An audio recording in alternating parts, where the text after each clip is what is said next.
Hello, I'm Jagan from Grow with Data. Welcome to the Crack SQL Interview in 50 question series. In this video series, we'll practice 50 SQL questions across various topics. You can use the playlist Crack SQL Interview in 50 questions to follow the videos related to this series. For each video in the series, you can find the related code on my GitHub. Feel free to explore the code and provide any feedback in the comment section.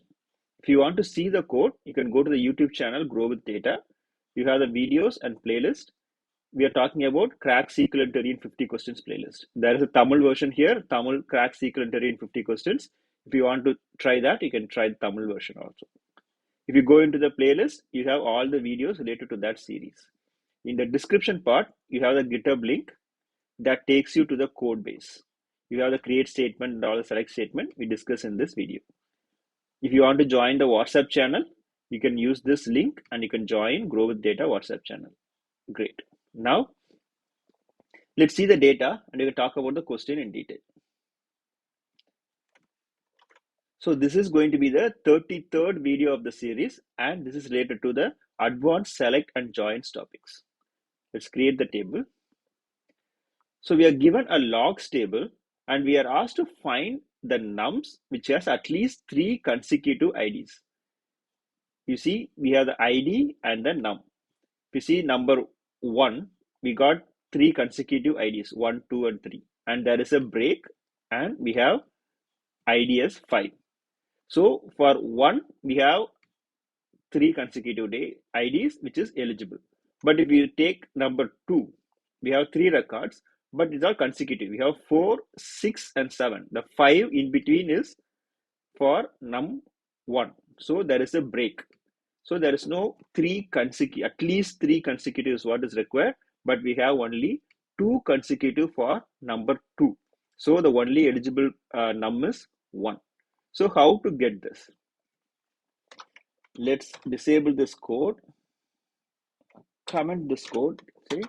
Okay. So the basic thing is for every num, we have to see if the 2 records are having consecutive IDs. Okay. So we select from the logs table, we say L1 and then do a self join, inner join logs L2.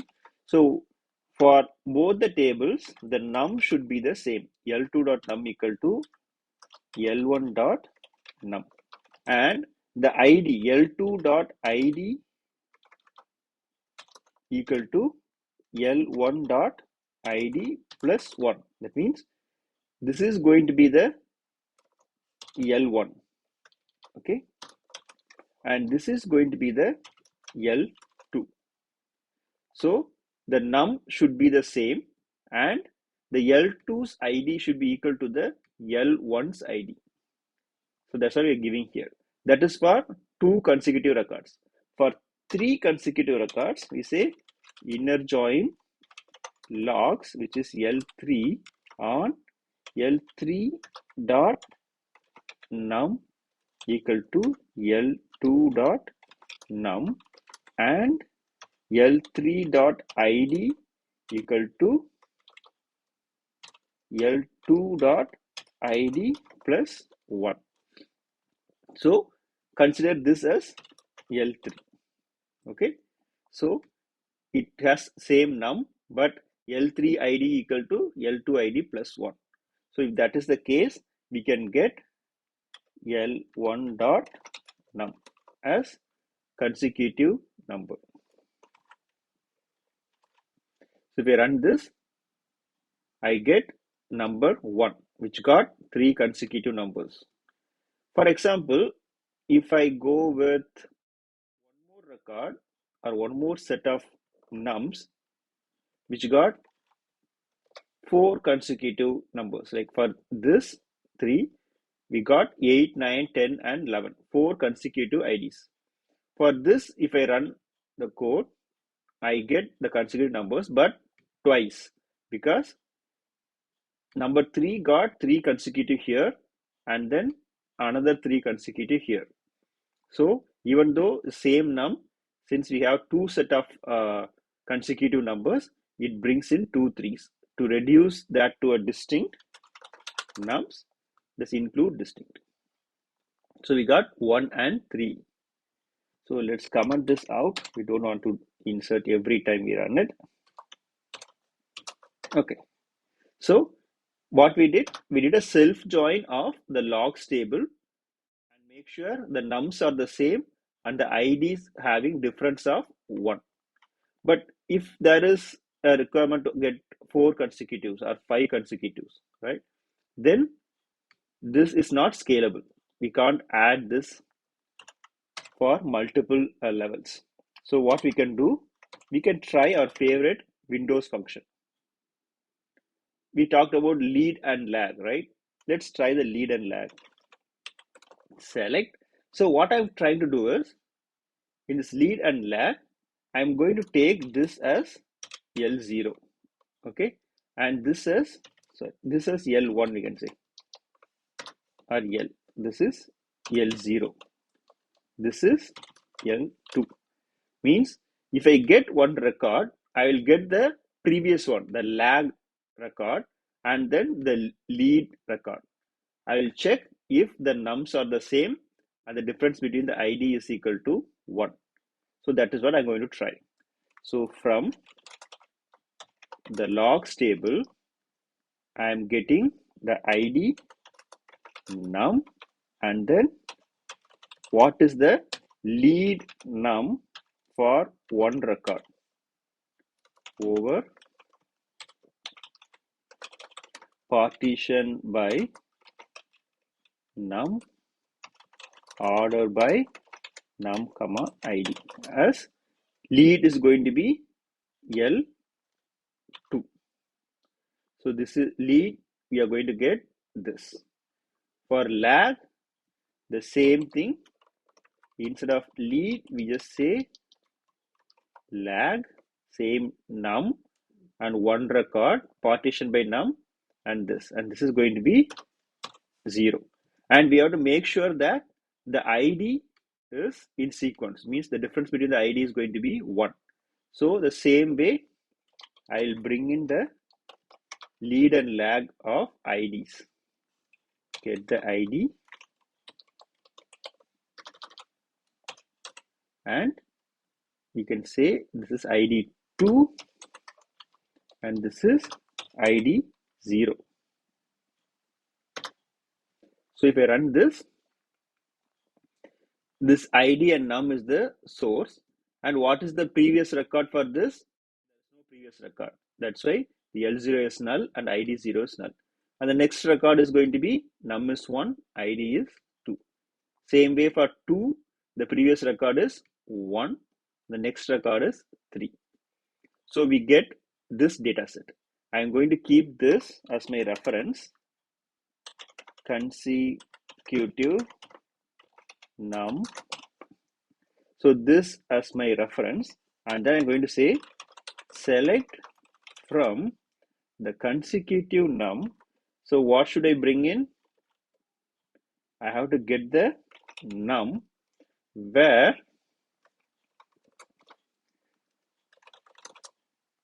the L2, right? Num2 is easier to, this is num2 and this is num0 and this is num. That's easier to identify. So you say where num equal to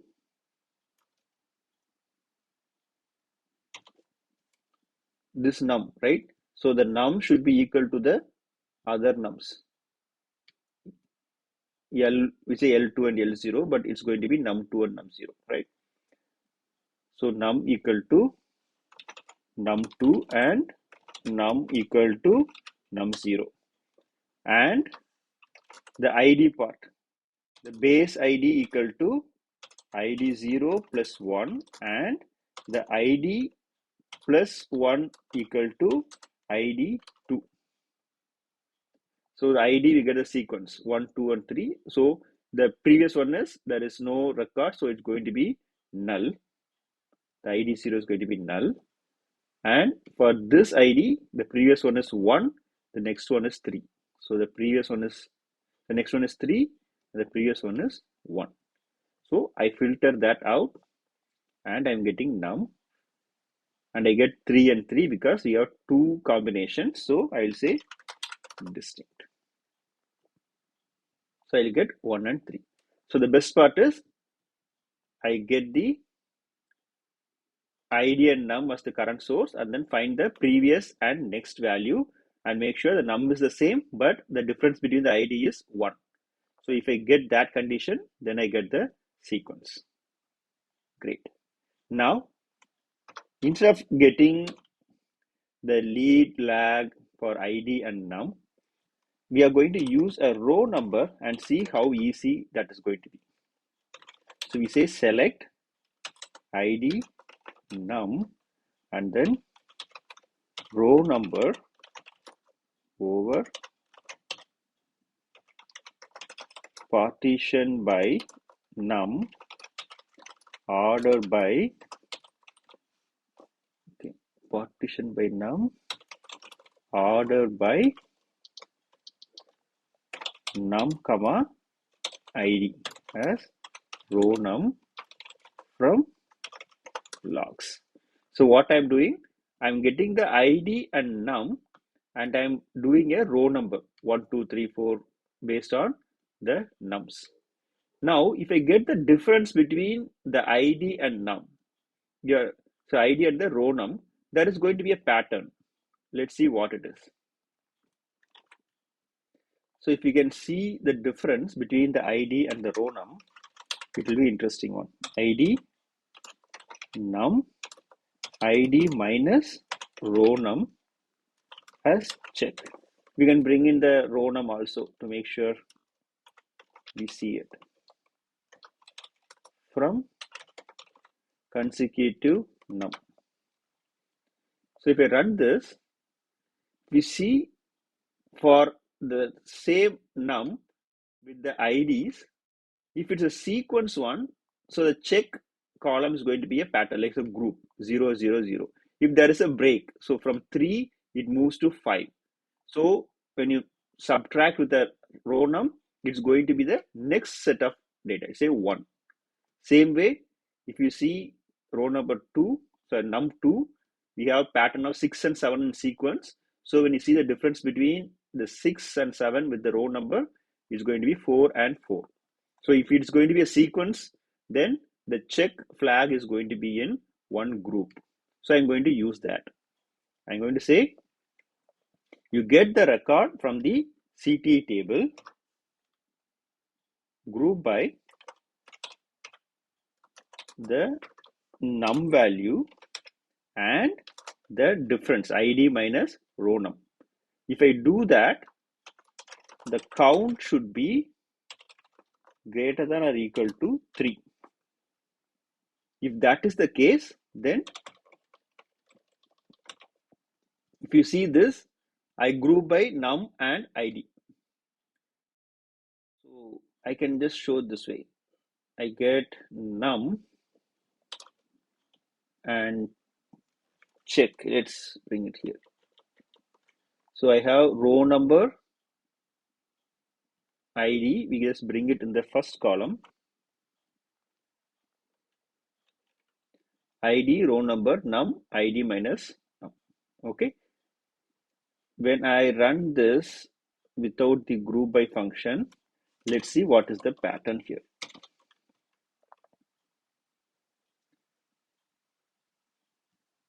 So where is my cursor? Okay. So when I run this, I can see ID and row num. The number pattern is going to be a group, right? If it's a sequence. So 111 is a number and the check flag is 0. And for number 2, we have the check flag as 4 and 4 for the 6 and 7. And for 3, 8, 9, 10, 11 is a sequence. So the check is going to be 7, 7, 7, 7. So this works great. So I'm going to remove this from the select statement so that I can aggregate based on the number grouped by this.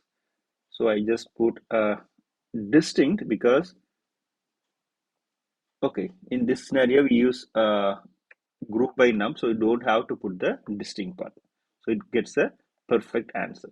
So this is much simpler than using the lead lag function, right? But I'm so familiar liking that lead lag function. So is there a simple way to use the lead lag? Because instead of using num and id, let's try that. I prefer the row num, but just for experience, let's try the lead lag function and see how it works. You say select from logs table. This time, what I'm going to do is, I'm not going to get the lead and lag. I just get only the lead part. Lead of the nums, and you order only by the ID as say num2.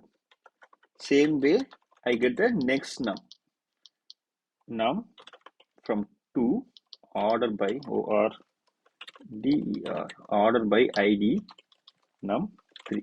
So what I'm saying is, you get the ID num and get the next record of num order by ID, and skip one, get the second record and check the num value.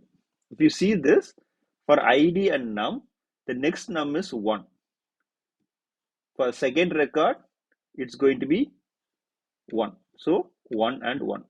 But for this 2 and 1, the next record is 1.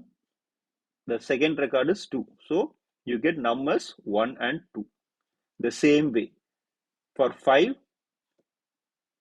the first record is 2. The second record is 2. So it becomes 2 and 2. Now I am using this as a CTE table. And then I'm saying, get me the num value where the num equal to num2 and the num equal to num3.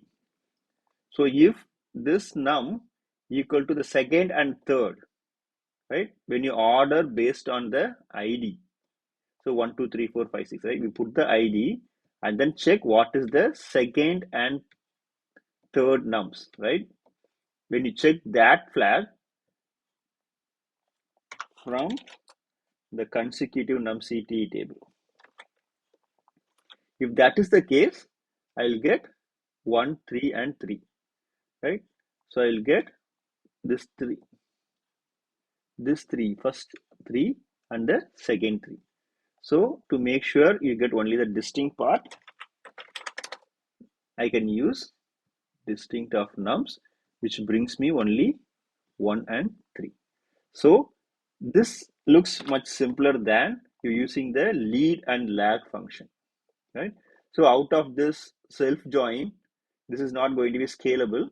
So I bring in the lead lag function, but the problem is I have to bring the lead lag of num and then the ID to make sure the ID is sequential. The difference is 1.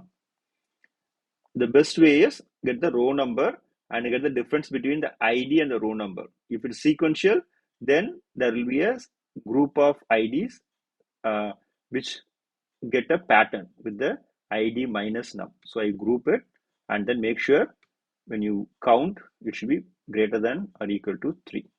And the best way is get the ID num and get the next 2 record and make sure the nums are the same, and then you can get the distinct of num, which is going to get the answer. Hope you like this video, and thanks for watching.